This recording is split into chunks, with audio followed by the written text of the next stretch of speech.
मोर कविता सर्वं सहा माँ माँ परी स्नेह किए दे पारिबो आम एई जगतरे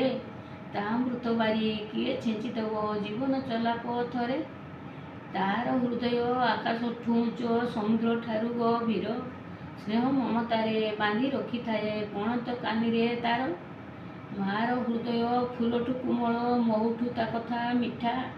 से कथारे तार पूरी रही अछि बासुल स्नेह ममता निजे न खाइण आमको खुआए अति सरागम नरे सदा सरबदा आशीष ढालई सीए मो चला पथरे देह मो असुस्थ होई थाए जेबे उजागर रहे केते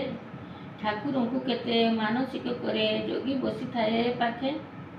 माँ सर्वंसहा ऋण सुझिबाकू जन्मिनी केही धरारे तेणु करी माँ कृतज्ञता नीति जनाए तोर पୟରେ जय जगन्नाथ।